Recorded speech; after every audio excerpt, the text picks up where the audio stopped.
Meus queridos irmãos, iniciamos esta semana um novo tema que vem em... Aquilo que o Espírito de Deus me mostrou é que os temas que nós temos estado a estudar vão num crescendo. Eu não quero que eles desçam, quero que eles cresçam. E quero que subam cada vez mais. Mas vimos a subir de estudos que falamos sobre a fé poderosa, depois falamos sobre os impossíveis, como Deus transforma os impossíveis e nos dá acesso aos impossíveis. Depois falamos sobre sonhos impossíveis na Bíblia, como o de José, como o de Sara, como de Abraão, como o de tantos outros na Bíblia que são absolutamente impossíveis. E agora falamos para uma sabedoria para vencer. Amém? Diga para o seu irmão ao seu lado: Deus tem sabedoria para ti. Em nome de Jesus. Vamos ler por isso o texto de base que está em Tiago, capítulo 1, versículo 5. Diz assim: aquele que tem falta de sabedoria, peça a Deus, que a todos dá liberalmente e nada lhes impropera. Oh, glória a Deus. Vamos trocar isto em miúdos. Vamos fazer uma tradução mais simples. Se algum de vós tem falta de sabedoria, peça a Deus, que a todos dá liberalmente, e o não lance em rosto. Impropera é exatamente isso. Aponta o dedo e diz: tens porque eu te dei, ou não. Deus não faz isso. Deus não se gaba das coisas que nos dá. Há pessoas que nos dão alguma coisa e depois ficam a falar disso durante 50 anos. Ainda estão na sepultura, ainda estão a falar de lá. Então, repreendo em nome de Jesus. Mas Deus dá-nos tudo e não o lance em rosto. É isso que quer dizer. E ser-lhe á dada sabedoria. Diga comigo sabedoria. E diga agora comigo com toda a humildade: eu preciso de sabedoria. Em nome de Jesus. Para que nós precisamos de sabedoria? Tenha a gentileza de sentar. Ora, pergunto: para que eu preciso de sabedoria?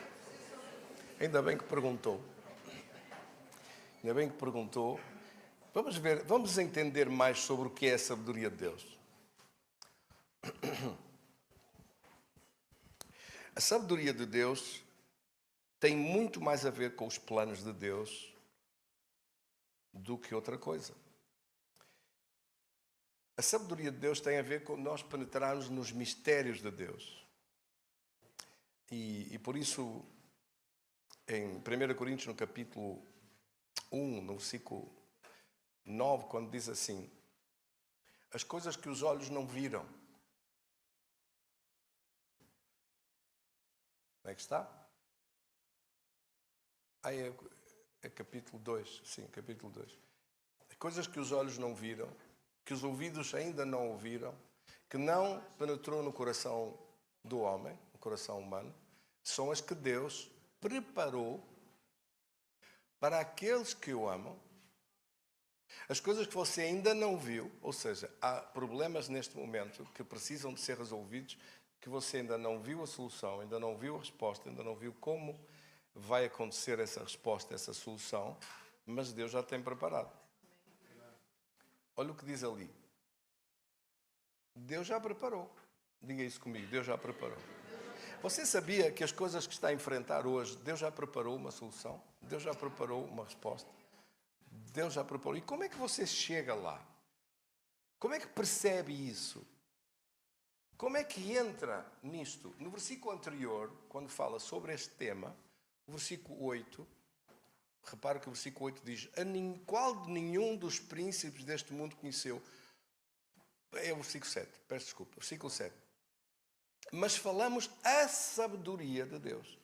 Está a falar aqui sobre a sabedoria de Deus. Diga comigo: a sabedoria de Deus.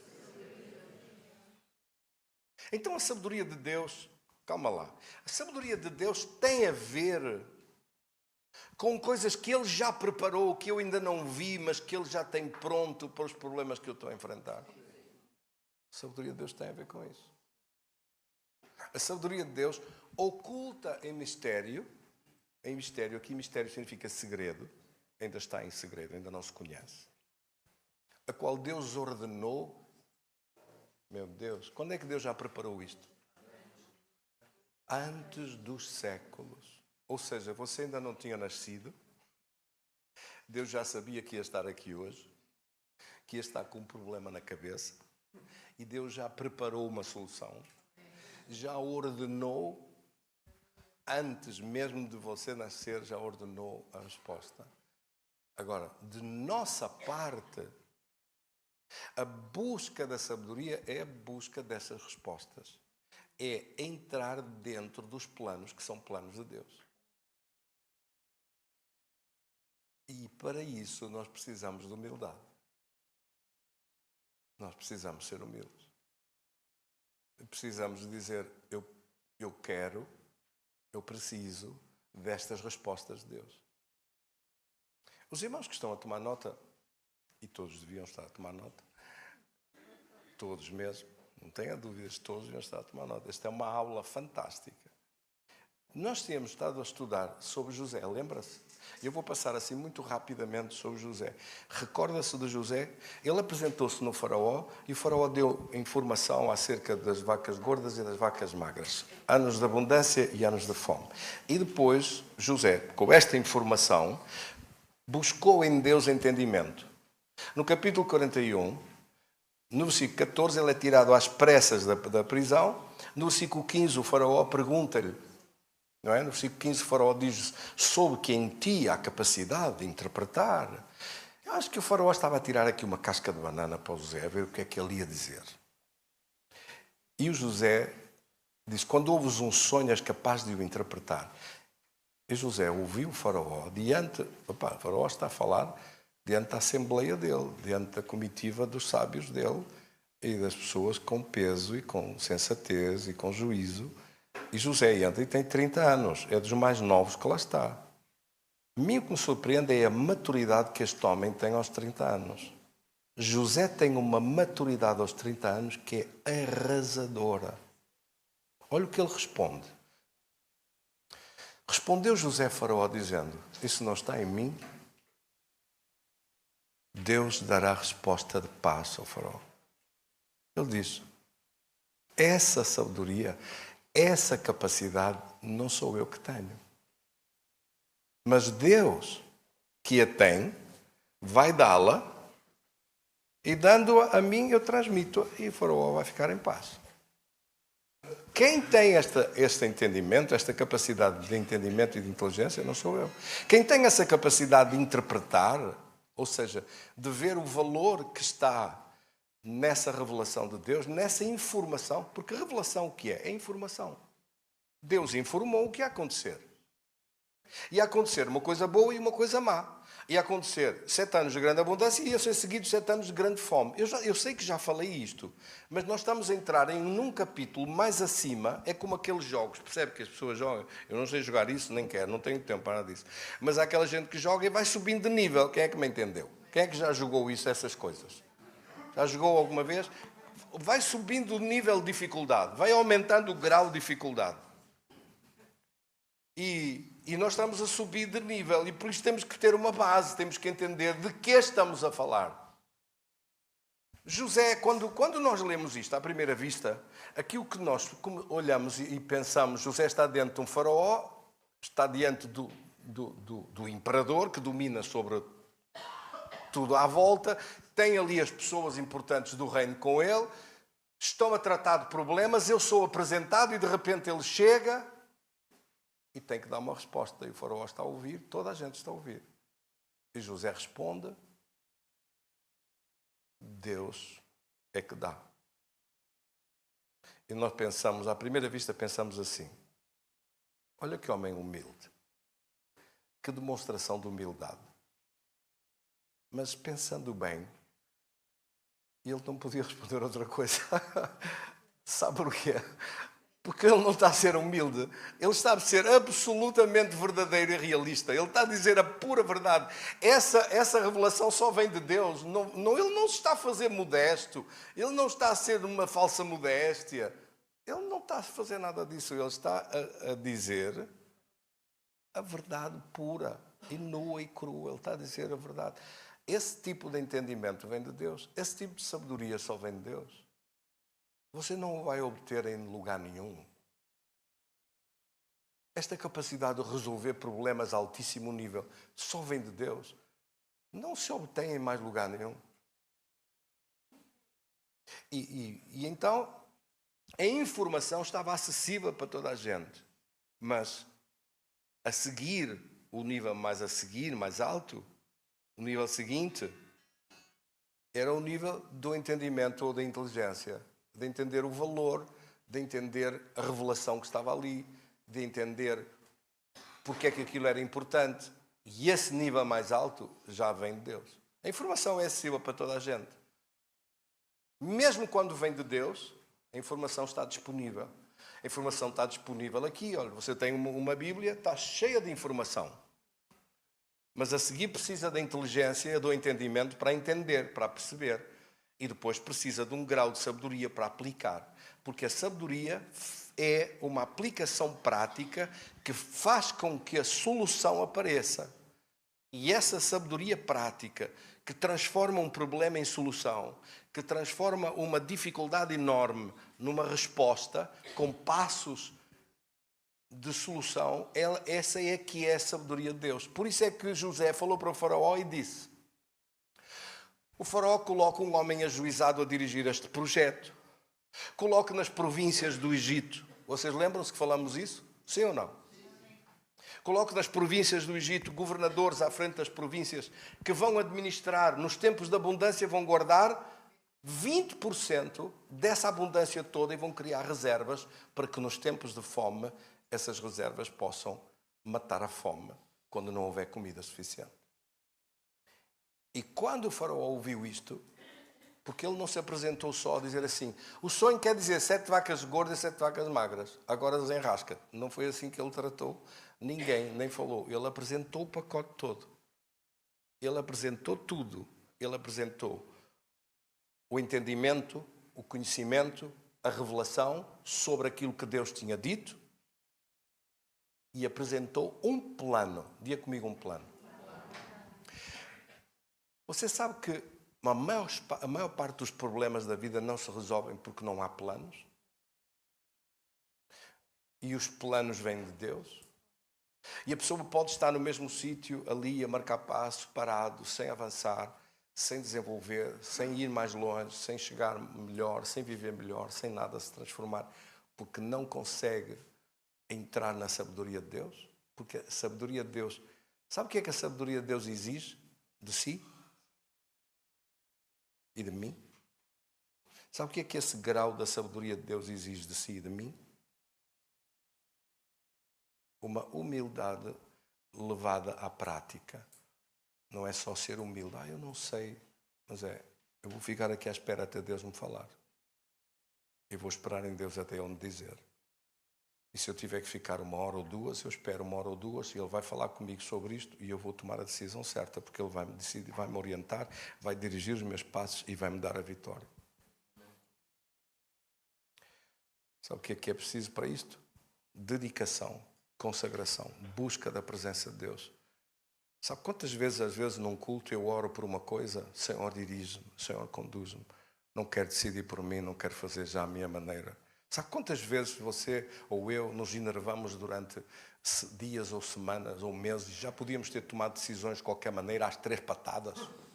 Não é às 3 pancadas, é às 3 patadas. Sabe que nós somos tentados muitas vezes a decidir já, decido de qualquer maneira, faço e faço mesmo. Quantos é que são tentados assim? Você não é? Então você é um anjo, filho. Só lhe faltam as asas. Feche as portas que eles vão levantar voo. Quantas e quantas vezes nós estamos em desespero diante de coisas, temos que decidir, e estamos ali aflitos para decidir, e estamos pressionados para decidir, e temos que ter domínio próprio para não decidir de qualquer maneira, porque Deus ainda não falou, não disse, estamos à espera, Deus vai falar, Deus vai dizer, Deus quer ser Ele a dirigir, a sabedoria de Deus vai dirigir e você vai ter que esperar para ouvir Deus.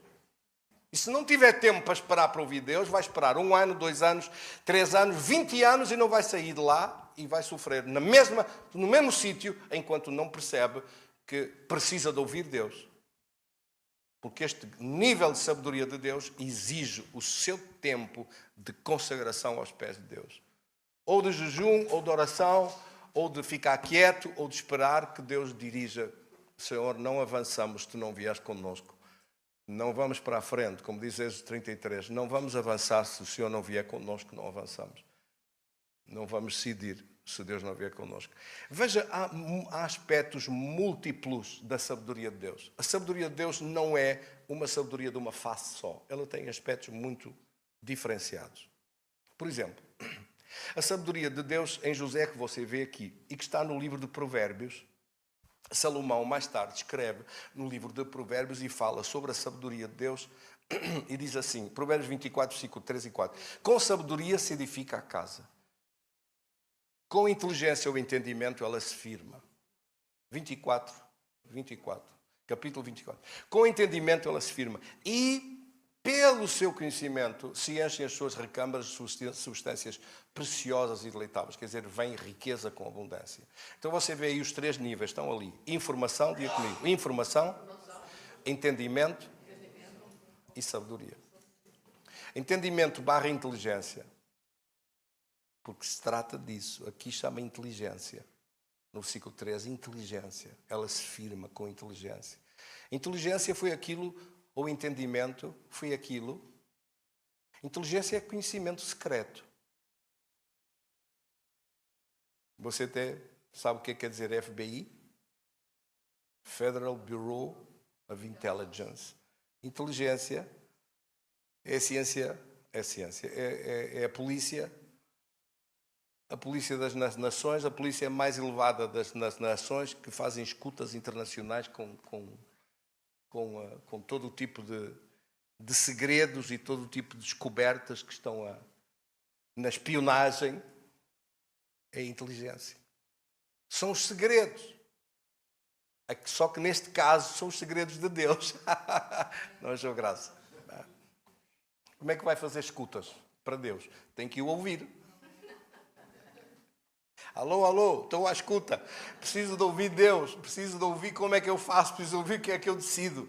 Preciso de ouvir o que é que eu vou, por onde é que eu vou, que decisões tomo. Ai, meu Senhor, tem misericórdia. E isto exige tempo. Exige retiro na presença de Deus. Exige busca da presença de Deus. Exige repetição até saber, até entender. Exige que você entregue nas mãos de Deus para ser Deus a dirigir. Senhor, dirige tu que eu não sei dirigir isto. Conduz tu que eu não sei conduzir isto. Exige humildade de sua parte. E este é um dos aspectos da sabedoria de Deus. Quando Ele apresenta um plano, Ele está a falar da sabedoria de Deus. Agora vamos falar de outro aspecto da sabedoria de Deus. Quando, mais tarde, José está com os seus irmãos e vê os seus irmãos chegar. Já passaram os 7 anos de abundância. Já entraram no 2º, 3º ano de fome. À volta nas nações não há de comer. E ele um dia está a olhar e vê, quem é que ele vê entrar? Os irmãos. Quais irmãos? Os vendilhões, os que o tinham vendido. Vê chegar os vendilhões. Chegaram, olha para eles e vê-os chegar, diz, olha, a fome chegou. Agora vai acontecer o quê? Aquilo que Deus tinha dito. José tem, nesta altura, cerca, muito perto de 40 anos. Se já não tem 40 anos, tem quase 40 anos. E você vai ver outro aspecto da sabedoria que é magistral. Ele olha para os irmãos e pensa em fazer-lhes bem. Mas não sabe se eles vêm com boas intenções ou más. Não sabe se eles vêm com aqueles corações de pedra que tinham antigamente, que o perseguiram, que lhe fizeram mal, que só não o mataram pela graça de Deus. E ele não sabe se eles estão na mesma. Ele quer saber se eles estão na mesma. Então ele fecha-se com Deus para descobrir se eles estão na mesma ou não. E Deus dá-lhe uma sabedoria arrasadora de ele propor um teste. E está no capítulo 44. Se você ler capítulo 44, 45, que eu dou-lhe como trabalho de casa, leia por diversão, porque além disso é lindo, é maravilhoso. Tome nota aí do capítulo 44 de Gênesis e capítulo 45, onde ele vê chegar os irmãos e ele prepara um esquema para os apanhar. E para saber o que está no coração deles. por ver certo tipo de pessoas. Há gente que não entende isto. Há uns tempos eu tinha uma pessoa que não se estava a portar bem. E estava a trabalhar na obra de Deus comigo. E não se estava a portar em condições. E eu vi. Vi rápido. Mas pensei comigo. Vou deixar ver tudo o que está no teu coração. E vou deixar que isso venha de cima. E que não veja só eu, mas toda a gente vai ver o lixo que está aí dentro. E a pessoa que tu és que não prestas. E não devias estar na obra de Deus. Porque há gente que se apresenta com títulos, mas por dentro não vale nada. Por dentro tem muito que aprender. Vale muito pouco. Por diversas razões que não interessam agora. E eu deixei que o lixo viesse todo cá em cima. Para fazer isso você tem que ter paciência. Porque a pessoa até pode ser que no processo se arrependesse. Se tivesse juízo, tinha-se arrependido. E como estaria a situação dele hoje? Muito melhor. Porque se tinha sido fiel no pouco, eu tinha-lhe dado mais. Assim, como não foi fiel no pouco que lhe dei, fiz o quê? Tirei-lhe tudo. Fiz aquilo que a Bíblia diz. Porque você não pode ser melhor que Deus. Se Deus diz, foste fiel no pouco, eu te ponho no muito, e quando diz, não foi fiel no pouco, tira-lhe tudo, você tem que fazer igual, filho. Mas primeiro tem que deixar a pessoa. Jesus não deixou Judas ser Judas. Só que há gente que não deixa, vai, faz anos, interrompe, vai lá e tal, abana a pessoa. Deixe Judas ser Judas e deixe Pedro ser Pedro. Se negou, ele vai se arrepender e vai mudar. Deixe que ser quem é, vir ao de cima e mostrar. Não interrompa os processos. Porque os processos têm o seu tempo. E quando chegar ao tempo certo, muita gente me disse assim, pastor, porquê é que não parte já isso? Porquê é que não corta já isso? Porquê é que não sei o quê? Eu disse, calma. Eu vou fazer tudo no tempo certo e não vou falhar à minha palavra. Era o que faltava. Eu não vou falhar à minha palavra. Se eu disse que fazia durante um período de tempo, faço. Porquê é que isto é tão importante você perceber? Porque os testes são muito complexos. E há testes na vida que você e eu passamos. Não pense que você não está debaixo de teste com Deus. Todos nós estamos debaixo de testes com Deus. Como é que vamos fazer? Como é que vamos reagir? Por vezes não são os problemas da vida que derrotam as pessoas. É a forma como a pessoa reage. É a forma como a pessoa responde ao problema. Responde àquele teste. Há pessoas que vêm uma doença, ficam todos a tremelicar com os cabelos em pé. Pensei que tinha fé, não tem fé nenhuma. E há outras pessoas que veem um problema até maior e enfrentam-lhe com valentia, expulsam aquilo e aquilo vai embora. E há outra gente que não tem onde se enfiar de medo. Nós não somos todos iguais. Nós não respondemos todos da mesma maneira aos testes e aos problemas que a vida tem. Como é que nós respondemos aos testes? A sabedoria de José. Ele senta sobre Deus e faz um teste. No capítulo 44, ele pergunta acerca se eles têm pai e mãe. E eles dizem que sim. Se eles têm mais algum irmão. E eles disseram, temos o Benjamim que ficou lá com o pai. O nosso pai idoso ficou com o mais novo, que ele não o larga. Porque o irmão que era dele, o irmão desse, de pai e mãe, a mãe já não está viva, mas está vivo o pai. E o irmão dele morreu. E eles estão a falar isto para o morto. O morto está ali.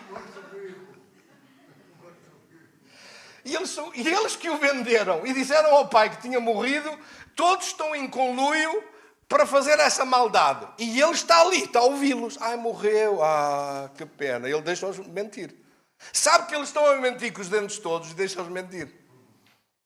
Você já falou com alguém que aquela pessoa está a mentir com os dentes todos e você deixa mentir?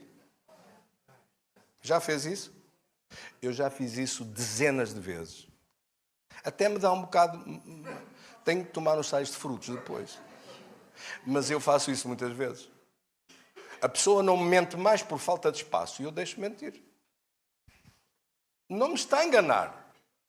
Está só a ser aldrabão. Mas eu deixo, aldraba para aí, mente para aí. Então sabe e não diz nada. Não. Digo assim, deixa ver até onde é que tu vais.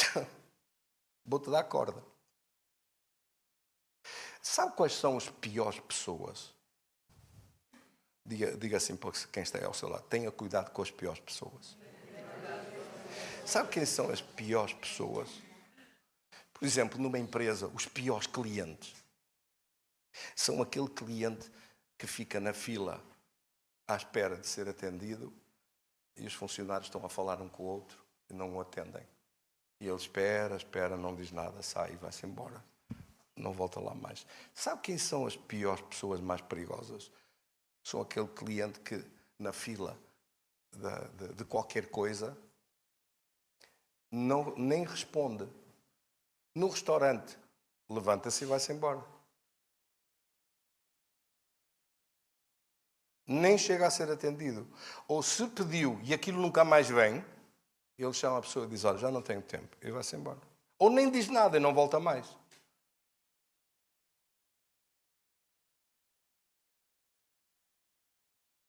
E vai comprar em outro lado. Estas pessoas são perigosas. Porque eles não se manifestam. E com Deus, José não se manifestou. Ouviu os irmãos, ouviu as aldrabices dele, ouviu-os a falar, entendia o que eles diziam porque era a língua dele. Chamava um tradutor para os meter num bolsinho pequenino assim. E ele pensava, ele não percebe nada do que nós estamos a dizer. E ele ouviu tudo. Oh, da guarda. Então, finalmente, ele obriga-os a trazer o irmão Benjamim. Se não trouxerem o tal do Benjamim que vocês dizem, aí é que eu vou saber se vocês estão a falar a verdade ou não. E eles trazem, obrigados por ele. Senão não venham mais, que eu não vos dou mais de comer. Eles vieram. Oh, filho, não havia comida em lado nenhum. Vieram. Trouxeram o Benjamim. E ele o que é que fez com o Benjamim? Colocou o copo de prata dele no saco do Benjamim. E mandou os soldados atrás deles. Quando eles foram embora, deu-lhes um banquete, tratou-os muito bem. E eles ficaram encantados de ver que estava tudo bem. Devolveu-lhes o dinheiro, não quis dinheiro nenhum. Tratou-os muito bem. E por fim mandou os soldados atrás deles e abrem os sacos todos. E onde é que estava o copo de prata de José? No saco do Benjamim. E ele aparece. Vós pagastes com mal o bem que recebestes. E eles não sabem onde são de meter, a tremer de medo. Vamos ver onde é que está o copo que foi roubado, o meu copo de prata. Encontram no Benjamim. E ele diz, pronto, tragam esse homem. É o irmão dele. E ele está a fazer tudo de propósito, está a prová-los, a testá-lo. Tragam esse homem e ele vai ficar preso. Nunca mais vai sair desta prisão. E levam com ele. Quando os outros veem isto, oh, da guarda, atiram-se para o chão a gritar. Não, fico eu no lugar dele. Não é possível, o meu pai lá morre se ele souber que o irmão dele já morreu. E agora se este morrer, o velhinho morre. Não podemos fazer isto. É a segunda vez que estamos a ver este filme. Quem é que me entendeu? Só que a primeira vez do filme foram eles que o fizeram, os bandidos. Agora, a segunda vez, ele dá-lhes uma oportunidade. É a segunda vez. Não dá mais segunda vez. Não há segunda oportunidade. Quem é que me entendeu? Quando eles veem isto, diz, fico eu no lugar dele. Ofereceram-se uma quantidade de vezes. Fico eu. Morro eu. Mata-me a mim, faz qualquer coisa. Mas este não. E o arrependimento deles é tão visível. E a mudança de coração deles é tão visível. Que eles disseram, somos incapazes de fazer a mesma coisa. Então ele vê que o arrependimento deles é genuíno.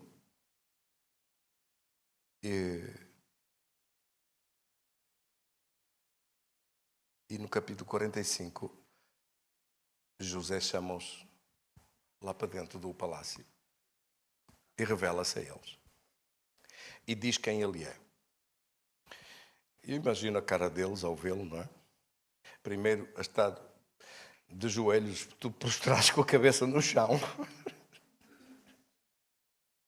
E a vir tudo ao de cima, o que Deus tinha dito, que ele ia ser um homem com poder e autoridade, e os seus irmãos iam curvar-se diante dele. Aconteceu tudo, tal e qual, e mais do que aquilo que Deus tinha dito. E finalmente, José diz, vós fizeste estas coisas para mal. Está no capítulo 50, no versículo 20. Vós, na verdade, intentastes o mal contra mim, porém Deus o tornou em bem, para fazer como vedes agora e se conservar muita gente em vida. Ou seja, ele tem um coração perdoador e magnânimo, não lhe aponta o dedo, apanhei-vos e tal. Não, não diz nada disso. Mantém-se muito acima, com uma maturidade, com uma classe e um valor tão grande que nós ficamos apaixonados por José. Sim ou não? Sim. Ao ver esta sabedoria toda nele, ao ver esta qualidade toda no seu caráter, na sua personalidade, ele não está a fazer aquilo para mal, ele só está a fazer aquilo para prová-los. Agora eu pergunto-lhe a si, onde é que ele aprendeu isto? Quem é que lhe ensinou a fazer isto? Quem é que lhe ensinou a fazer estes testes?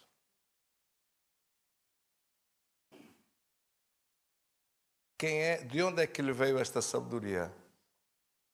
Ele teve tantos problemas na vida dele, ele teve que se humilhar tantas vezes diante de Deus para receber respostas, que ele aprendeu um caminho de sabedoria extraordinário. A sabedoria de José não foi uma sabedoria rápida como a de Salomão, que Deus derramou um dom. Não foi assim. A sabedoria de José foi aprendida com suores frios, percebe? Foi aprendida através de muito sofrimento, de muita guerra, de muita batalha. Vamos ver outro aspecto da sabedoria. Eu tinha dito aqui outro dia acerca de Jacó, que ficou, o pai dele, Israel, que ficou 20 anos em casa de Labão. E nesses 20 anos em casa de Labão, ele quis sair, mas não conseguia sair. Ele quis ver-se livre e não conseguia encontrar um caminho de liberdade. Ele estava pobre, aldrabado e roubado durante 20 anos pelo seu patrão, que era ao mesmo tempo seu sogro. E os cunhados dele estavam com as espadas prontas para lhe cortar o pescoço se fosse preciso. Assim que ele não tinha muito por onde escapar da situação. Aquela sociedade era uma sociedade Labão e Filhos limitada. Labão e Filhos limitada, tudo para o Labão, alguma coisa para os filhos e nada para o Jacó. E quem trabalhava mais de toda a gente era o Jacó, percebe? Então ele estava a trabalhar sol a sol, desesperado, sem conseguir sair da situação e de repente ele não tem maneira de sair. Ele não tem condições nenhumas de sair. E começa a clamar desesperado diante de Deus e Deus vê o desespero dele e envia um anjo. Porque ele não consegue sair daquilo. Às vezes há situações da vida tão difíceis, tão opressivas, tão amarradas, que eu digo-lhe, por mais que a pessoa faça força, não consegue sair daquele laço se não for Deus a tirá-lo. E Deus envia um anjo. E o anjo diz-lhe como é que ele vai sair. E dá-lhe um plano. E mostra-lhe, tu fazes esta parte e Deus faz a outra. Então, aqui há uma parceria com Deus. E Jacó aprende, pela primeira vez, a aliança que ele fez com Deus há 20 anos antes. Agora, essa aliança com Deus está a pleno vapor. Agora está a funcionar. Parece que a aliança ficou inerte durante 20 anos. Porquê que por vezes a aliança com Deus pode ficar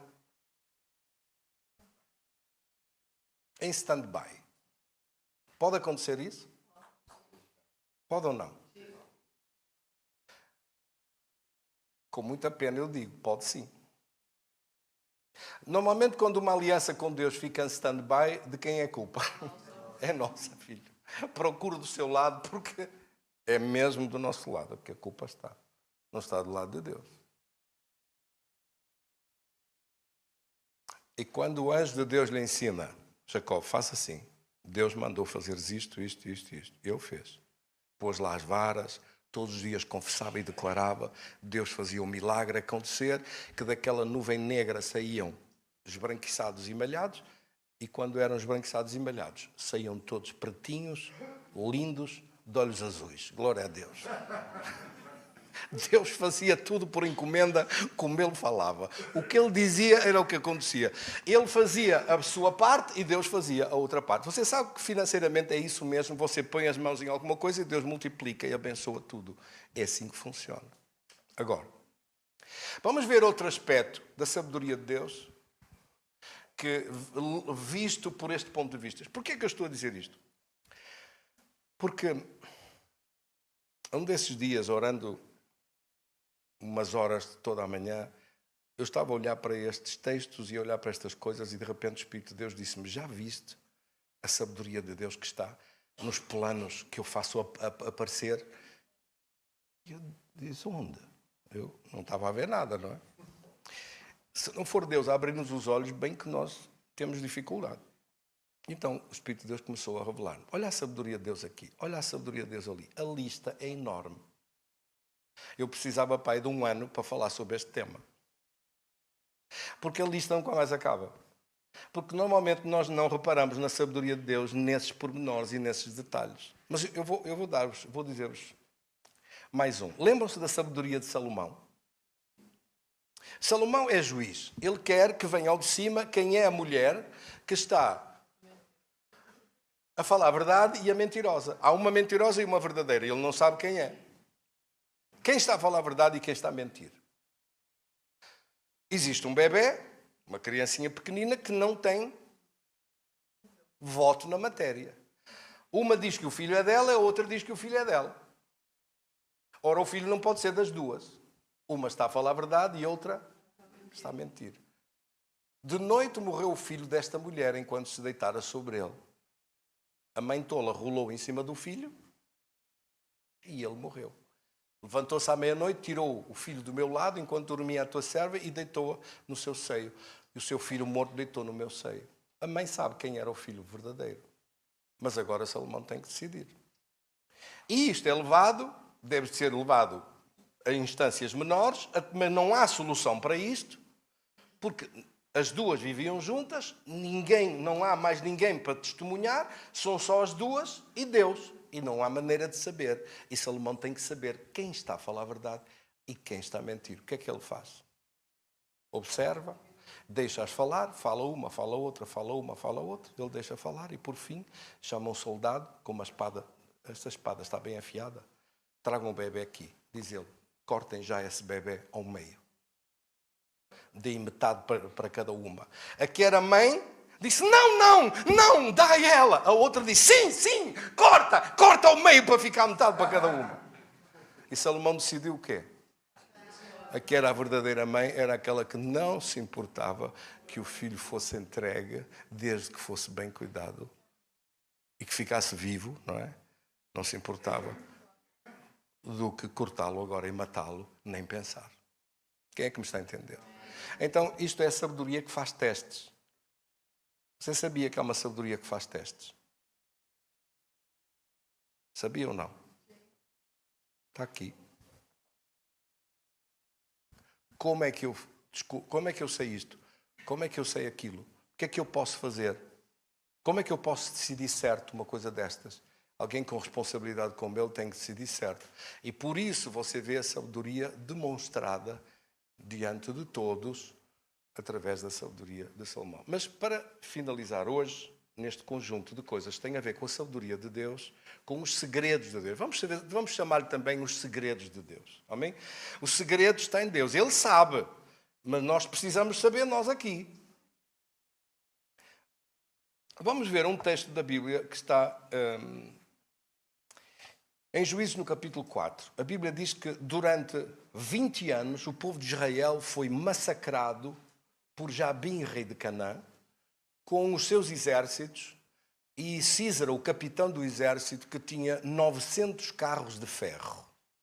Diga comigo, 900 carros de ferro. Porquê é que esses 900 carros de ferro eram tão horríveis? Imagine o que eram 900 carros de combate. Naquela altura eram puxados com cavalos, com rodas de ferro, a passar por cima de tudo. Uma multidão de gente, e aqueles carros vêm a galope, os cavalos, e passam por cima daquelas pessoas, atropelam as pessoas, passam os carros de ferro por cima. Quanto acha que morriam de gente? É que as pessoas não andam de carros de ferro, percebe? Estamos a falar de um tempo e de uma época, de uma povoação, de uma pequena vila, de uma pequena cidade, onde aqueles 900 carros de ferro entram por lá fora com exércitos armados até aos dentes, com lanças, com espadas, com tudo, e entram por ali dentro e vêm pilhar as casas, roubar tudo o que tem a valor, matar as pessoas que lhe resistirem, e não há maneira de resistir a isto. E vêm e roubam. Você encontra esta história repetida no livro de Juízes várias vezes. Às vezes estão uma série de anos aqui, estiveram 20 anos sujeitos a isso. E eu imagino que eles falavam muitas vezes, lá vêm os carros de ferro. Aqueles carros de ferro eram um terror. Aquilo era um filme de terror. Carros de ferro a entrar pela cidade dentro, carros de ferro a passar pelas ruas, carros de ferro a passar por cima de um idoso que lá estava, de um sem-abrigo, ficou morto, cortado ao meio por aquelas rodas de ferro. Carros de ferro a passar a atropelar cão e gato, a atropelar tudo, ia passar por cima de tudo, ia roubar, pararam, entraram pelas casas, tiraram tudo que lá estava de valor e levaram. E eles sofrem 20 anos desta perseguição, desta miséria, desta pobreza. Não há exército para se opor, não há força para os parar, e cada vez que eles falam nos 900 carros de ferro, tremem todos. E como vamos vencer? Nós até somos capazes de lhes enfrentar. Mas 900 carros de ferro, 900 carros de ferro, não temos maneira de resolver os 900 carros de ferro. Sabe quando é que a situação começou a mudar?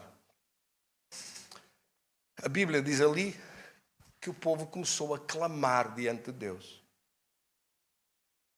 E quando clamaram diante de Deus, o texto diz ali, clamaram no seu desespero, na sua angústia, clamaram. Amém? É o versículo quê? É o versículo 4? Vamos lá ver.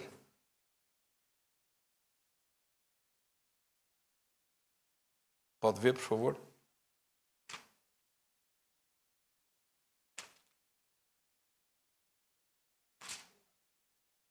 É o versículo 3. É o versículo 3.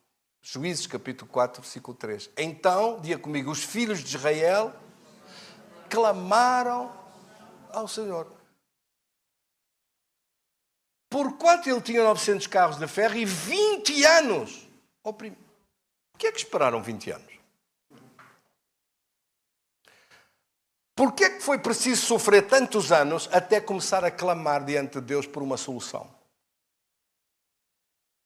Sabe porquê é que muitas vezes o problema não resolve, a vida não muda, as pessoas não resolvem, não mudam, não saem da mesma situação, etc. Porque não há este clamor poderoso, verdadeiro, autêntico. Às vezes nós clamamos para resolver problemas, não para resolver os problemas de raiz e os problemas de fundo que era preciso resolver. E eles clamaram porque era preciso mudar, sair disto, sair desta situação. Como é que viemos parar nesta situação de 20 anos estar oprimidos com estes carros de ferro a matar-nos, a roubar-nos tudo, cada vez mais pobres, cada vez mais destruídos, cada vez mais derrotados, cada vez mais sem armas, sem forças, sem exército, sem nada? Como é que saímos disto? Clamaram ao Senhor e Deus enviou, através de uma mulher profeta chamada Débora, Deus envia uma resposta. E o que Deus diz é impressionante. Deus disse para que eles fossem atraídos, que se preparasse um exército, do povo de Deus e que os atraíssem para perto do ribeiro de Quizon. Que não era só um ribeiro, eram uns afluentes. E uma zona plana. Tinha monte e depois tinha uma zona plana. E Deus disse, é ali, naquela planície, atrai-nos para ali. O problema não eram os carros de ferro. Olha o que Deus fez. Deus diz, o lugar da batalha vai ser naquela planície ali. E eu faço a minha parte e vocês fazem a vossa. Vocês enfrentam-nos e lutam. E deixem-me a mim fazer a minha parte. Sabe o que é que Deus fez? Coisa mais simples. Deus fez vir uma inundação. A água subiu. A água ficou a uma altura, imagine, de meio metro. E os carros de ferro entraram por lá fora.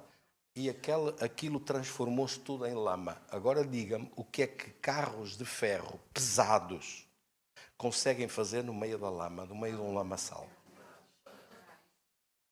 O que conseguiram foi eles deixar os carros de ferro e fugir a pé. Eles estavam armados até os dentes, mas os carros não andavam no meio das lamas. Pelo contrário, você vê ali, eu digo-lhe onde é que está o versículo, acho que é o versículo 20, se não me engano, versículo 20, exatamente, que no capítulo 5, versículo 20, desde os céus pelejaram as estrelas, quer dizer, os anjos de Deus entraram no confronto. Derramou-se uma chuvada, encheu-se uma enchente tão grande que a planície ficou toda cheia de água e os carros que lá estavam não conseguiam andar. Pelo contrário, olha o que aconteceu ali. O ribeiro de Quizon os arrastou. A enchente de água foi tão grande que aquela avalanche de água, que aquela enxurrada de águas arrastou os carros de ferro. Eles não tinham controle de nada. Os carros de ferro tornaram-se um problema. Eles eram a solução para os assassinos, os ladrões e aquela gente violenta. Mas eles tornaram-se um problema porque Deus mudou as condições. Você sabe que Deus pode mudar as condições na sua vida e o que era um problema transforma-se numa solução? Transforma-se num problema que era para si, transforma-se num problema para os outros. Para si transforma-se numa solução. Você pode pedir isso. Que Deus lhe dê soluções no meio de problemas que não existem. E isto é a sabedoria de Deus. É você ouvir Deus, seguir as instruções de Deus e Ele vai dirigir para que aquilo que era um problema para si e uma vantagem para os outros se torne um problema para os outros e uma vantagem para si. É a sabedoria de Deus que faz isto. A sabedoria que vem da revelação. É esta sabedoria que vem da revelação de Deus. Quantos entendem esta palavra? Isto veio por revelação de Deus. Foi a mulher, Débora, profeta, que recebeu de Deus e disse, eles vão ser dirigidos para aquele lugar. Naquele lugar, a vantagem deles vai se transformar num problema. E o problema para vós vai se transformar na vossa vantagem. E na vossa bênção. E na vossa vitória. E o ribeiro arrastou os carros de ferro, que é que lhes adiantou e estão armados. Pelo contrário, não conseguiam andar. Os cavalos fizeram tanta força que as unhas dos cavalos saíam. É o que diz aqui. Diz aqui que as unhas dos... Versículo 22. As unhas dos cavalos se despedaçaram. Então os cascos dos cavalos se despedaçaram pelo galopar em seco, porque eles não saíam do sítio. A galopar batendo lá embaixo na pedra, porque a lama não os deixava andar. A força que aqueles animaizinhos, coitados animais, fizeram, até os cascos saíram. Que os cascos saem a todos os inimigos que andam a persegui-lo. Glória a Deus. Diga isso comigo. Te saiam os cascos em nome de Jesus. Que esse diabo que vem contra a tua vida desapareça de vez. E que esse mal que vem para te parar e para te roubar e para te impedir e para te atrapalhar a tua vida desapareça de vez. Em nome de Jesus. Sabe por onde é que vai sair? Pela sabedoria de Deus. Se você buscar a presença de Deus, começar a orar, começar a fazer Deus participar, a minha dúvida é só esta. Como é que eles demoraram 20 anos para fazer isto? Às vezes nós perdemos tempo demais. Sim ou não? E estes demoraram 20 anos para chegar à conclusão que precisavam que Deus entrasse na batalha, que Deus entrasse no assunto, senão não havia resposta. Vamos orar? Quantos recebem essa palavra hoje? Querido Senhor, damos-te graças que a sabedoria de Deus conduz, dirige os nossos passos para os momentos certos, para as coisas certas, para os lugares certos, para as batalhas nos lugares certos, para que a vitória se manifeste contra as desvantagens e para que aquilo que era menor para nós, todos tinham a informação dos 900 carros, mas só Deus sabia que 900 carros de ferro no meio de uma enxurrada de lama e água que não conseguem sair do sítio. Toda a gente podia perceber isto, mas ninguém conseguiu chegar lá. Foi preciso uma revelação de Deus. Diga isso comigo: Senhor, quando eu não vir, quando eu não souber, quando eu não entender, abre os meus olhos, dá-me a tua revelação, ajuda-me a perceber por onde é o caminho de resposta e de solução que vem da tua presença. Eu não sei como, mas eu sei que Deus faz. Eu não entendo tudo como Deus vai fazer, mas eu sei que Deus é poderoso para fazer muito mais para além do que eu posso imaginar. Eu creio em Ti, Senhor. Ajuda-me, abre os meus olhos para ver os processos de mudança, de transformação e de vitória. Faz-me entender muito mais do que apenas as coisas que eu tenho informação.